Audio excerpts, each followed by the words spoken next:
Hello friends, आज मैं आपको बताऊंगा यदि आपके पशु में गोबर के साथ दाना आता है या कचरा आता है, दाने से आते हैं, यदि आपके पशु में पूरा पाचन यदि सही नहीं होता है, जिसकी वजह से यदि आपके पशु में गोबर में परिवर्तन होता है, जिसकी वजह से आपका पशु जो भी यदि आप उसे खिलाते हैं वो आपके पशु पर लग नहीं पाता है, जो दूध देने वाली जो गाय भैंस है वो प्रॉपर दूध नहीं दे पाती है, देते आप अच्छी डाइट हैं लेकिन उसके बाद में भी आपका पशु प्रॉपर दूध नहीं दे पाता है, या आप अपने पशु को किसी भी तरह से दे रहे हूँ, उसका वेट गेन करने के लिए दे रहे हूँ, मोटा करने के लिए दे रहे हूँ, अच्छी शाइनिंग के लिए दे रहे हूँ, फिर भी यदि आपके गोबर के साथ कोई भी इस प्रकार का जो दाना है यदि आप उसे खिला देते हैं या दाना मिश्रण देते हैं तो वो बाहर आ जाता है। तो इसके बारे में मेरे पास बहुत ऐसे कॉल भी आ रहे थे, कमेंट्स भी आ रहे थे, तो मैंने सोचा क्यों नहीं इस पर एक डिटेल से वीडियो आपको सही सटीक जानकारी के साथ बता दी जाए ताकि आपके पशु में होने वाली इस तरह की बीमारियों से निजात मिल सके। तो वीडियो लंबी भी होगी तो वीडियो को आप स्किप करके मत देखना, वीडियो को पूरी देखना। वीडियो पूरी देख लेंगे तो आज आपको पूरा प्रॉपर नॉलेज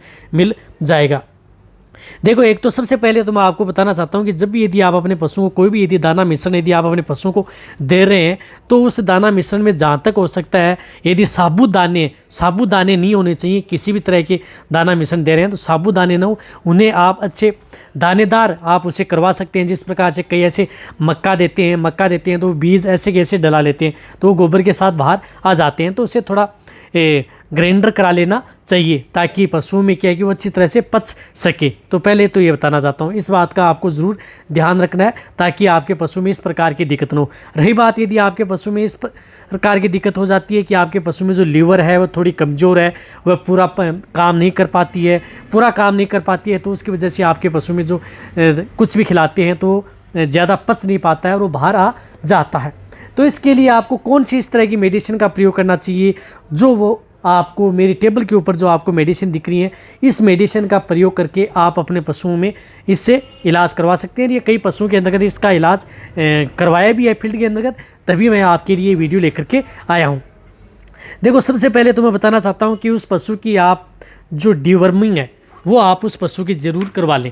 अब ये जरूरी नहीं कि आप जो जिस प्रकार से फ्लूकारिड डीएस है ये जो मेन काइंड की आती है, लेकिन जो इसके अंदर साल्ट है ऑक्सीक्लोजनाइड एंड लिवामाइसोल हाइड्रोक्लोराइड एम सिलीमेराइन, इस साल्ट की कोई सी भी मेडिसिन हो, किसी भी कंपनी की हो, ये जरूरी नहीं कि मेन काइंड की हो, किसी भी कंपनी की हो, उसके अच्छी कंपनी की होनी चाहिए, वह आप अपने पशु को दे सकते हैं। चाहे पशु कैसा भी हो, छोटा पशु हो, बड़ा पशु हो, किसी को भी आप इसका प्रयोग आप अपने पशु में करवा सकते हैं। रही बात इसकी देखो डोज की, तो इसको आप 1 ml पर 4 kg बॉडी वेट, यानी सपोज करो यदि आपके जैसे छोटे बछड़े हैं या भेड़ बकरियों में भी इस प्रकार की दिक्कत है, 40 kg का है, तो उसे आप 10 ml आप उसे ओरेली दे सकते हैं। इसी तरह से जो बड़े पशु हैं जिनका बॉडी वेट 400 kg तक है तो इन्हें आप 100 ml एक साथ ओरेली आप अपने पशुओं को दे दें। बहुत ही अच्छा रिजल्ट आपके पशु में देखने को मिले। एक बार दे देंगे तो आपके पशु में, चाहे इस जो लिक्विड है इसका प्रयोग आप अपने जो प्रेग्नेंट पशु हैं उनमें भी करवा सकते हैं और नॉन प्रेग्नेंट है उनमें भी करवा सकते हैं। दोनों में किसी में भी आप इस तरह के साल्ट की ये जो मेडिसिन है आप अपने पशु को ज़रूर देनी है। एक काम तो आपको ये ज़रूर करना है। एक काम आपको ये है कि यदि आपके पशु में किसी भी तरह की जो आती हैं पाचन से संबंधित, इसके लिए पाचक को बढ़ाने के लिए एंजाइम की ज़्यादा ज़रूरत पड़ती है, तो एंजाइम के लिए इसके अंदर प्रोबायोटिक्स एंड एमिनो एसिड की जो लीवर एक्सट्रैक्ट बोलस आती हैं, जिस प्रकार से बायोबूस्ट बहुत सी बोलस आती हैं, लेकिन जो मैंने रिजल्ट देखा है उस तौर पर मैंने बताया कि इस तरह की कैटेगरी के अंतर्गत आप जो ये बायोबूस्ट बोलस आती हैं एलोवेरा की, इस बोलस का प्रयोग करें, आपको अदर जो बोलस हैं उनसे अच्छा रिजल्ट आपको देखने को मिलेगा। यदि आपको इस तरह के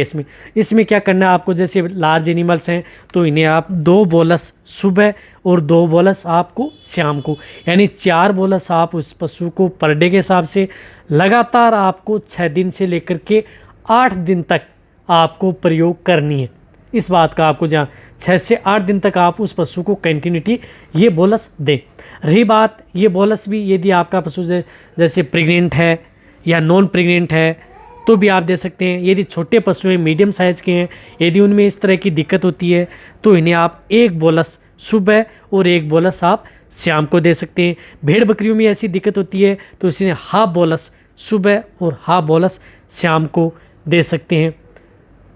किसी भी तरह के पशु में। प्रयोग कर सकते हैं। रही बात इस तरह के जो एनिमल्स हैं उनके अंतर्गत यदि आपके पशु में लीवर की बहुत ज़्यादा सख्त ज़रूरत होती है, लीवर के अंतर्गत लीवर में यदि कोई प्रॉब्लम है, लीवर में कोई दिक्कत होती है, तो उसकी वजह से भी आपके पशु में इस प्रकार की दिक्कत रहती है। तो इसके लिए आपको जिस प्रकार से एमिल की आती है एमलिक्यूर डीएस, यदि अच्छा रिजल्ट लेना है तो आपको एमलिक्यूर डीएस इसका प्रयोग आप अपने पशु में करवा सकते हैं। यदि इसके बारे में यदि आपको और भी डिटेल से जानना है तो इसके बारे में मेरे चैनल पर एक डिटेल से वीडियो बनी हुई है कि ये किन किन रोगों के अंतर्गत काम करती है। तो ये आप जो बड़े पशु हैं, जो लार्ज एनिमल्स हैं, इनमें आप 30 ml से लेकर के 40 ml तक पर डे के हिसाब से आप किसी में भी मिला करके आप अपने पशु को दे सकते हैं। बहुत ही अच्छा रिजल्ट आपके पशु में देखने को मिलेगा। यदि आप अपने जैसे यदि मीडियम साइज़ के हैं तो इन्हें आप 20 ml दे सकते हैं, या जिनको आप बॉडी वेट गेन करने के लिए दे रहे हैं, छोटे हैं जैसे भेड़ बकरियाँ, तो 5 से 10 ml दे सकते हैं उनमें यदि इस तरह की दिक्कत है। और यदि आप अपने पशु को, जैसे यदि आपका पशु प्रेग्नेंट है या नॉन प्रेग्नेंट है, दोनों में किसी भी तरह की यदि कोई सा भी पशु हो तो उन सभी पशुओं में आप इस लिक्विड का प्रयोग आप अपने पशु में कर सकते हैं। ये सभी तरह से सेफ है। यदि सपोज करो यदि आपके पास ये नहीं मिलती है तो आपको जो ये कारगिल की आती है लियोफिरोल, इसका भी आप प्रयोग करवा सकते हैं। लियोफिरोल आप जो बड़े पशुओं के अंतर्गत आप 100 ml ओरली देना है, और जो मीडियम साइज़ के पशु हैं उन्हें आप 50 ml तक इसका प्रयोग आप अपने पशुओं में करवा सकते हैं। यदि आप भेड़ बकरी में भी करवाना चाहते हैं तो इसका 20 ml का प्रयोग आप अपने पशुओं में करवा सकते हैं। लेकिन यदि जहाँ तक हो सकता है आपको यदि एमलिक्यूर डीएस मिलती है तो आप इसका ही प्रयोग, जो एमिल का आता है प्रोडक्ट, इसका ही प्रयोग करें। ये नहीं मिलती है तो आप लियोफिरोल का प्रयोग करें। देनी कितने दिन है? कम से कम जैसे प्रकार से ये है, ये कम से कम आपको 500 ml यूज़ में लेनी है एमलिक्यूर डीएस, और लियोफिरोल है ये कम से कम 1 से 2 लीटर आपको उस पशु को कंटिन्यूटी देनी है। जब तक यदि आप उसे 10 से 20 दिन तक ये ल्यूटोन यदि आप नहीं देंगे तब तक आपके पशुओं को अच्छा रिजल्ट देखने को नहीं मिलेगा। एक और बताना चाहता हूँ कि यदि आप अपने पशु को यदि जो भी कुछ मिश्रण दे रहे हैं तो उसमें अच्छा नमक मिला करके आप अपने पशु को दें। यदि नमक वैसे भी नहीं दे रहे हैं तो उसमें जो सेंधा नमक आता है, काला नमक आता है, उसके जो बड़े बड़े डले से आते हैं, वो डले का प्रयोग आप अपने पशुओं में जिस प्रकार से किसी में भी जैसे कुछ खिला रहे हैं तो उनमें रख दें, ताकि वो बीच बीच में उनको चाटते भी रहें, ताकि उसका जो डाइजेस्टिव सिस्टम है वो प्रॉपर चलता रहे, उसमें किसी भी तरह की कोई दिक्कत ना हो, और आपके पशु में इस प्रकार की दिक्कत भी देखने को नहीं मिलेगी। यदि इसके बाद में यदि आपके पशु ठीक नहीं हो पाता है, फिर भी यदि आपके पशु में दिक्कत होती है तो इसके लिए कोई ऐसे इंजेक्शन भी आते हैं, उन इंजेक्शन का प्रयोग कर सकते हैं। यदि उनके बारे में यदि वीडियो चाहिए तो उनसे जाके आप कमेंट में लिख सकते हैं, उनके बारे में आपको आने वाले समय में वीडियो ला करके दे दूंगा। यदि आपको जो 2 मेरे चैनल है उन चैनल को भी आप सब्सक्राइब करें, उनका लिंक डिस्क्रिप्शन में दिया गया है। और यदि आपको मेरी वीडियो अच्छी लगी है नीचे जाके कमेंट में लिखें। ये वीडियो दोस्तों के साथ, पशुपालकों के साथ और जितने वेटरनरी हैं उनके साथ आप जितना हो सकता है आप शेयर कर दें, और इस चैनल को भी आप सब्सक्राइब कर लें, क्योंकि चैनल पर बहुत ही अच्छी, सही और सटीक जानकारी के साथ वीडियो लेकर के मैं आता हूँ। इसी तरह से वीडियो देखते रहें, इसी तरह से आप मेरे को प्यार देते रहें। थैंक्स, धन्यवाद।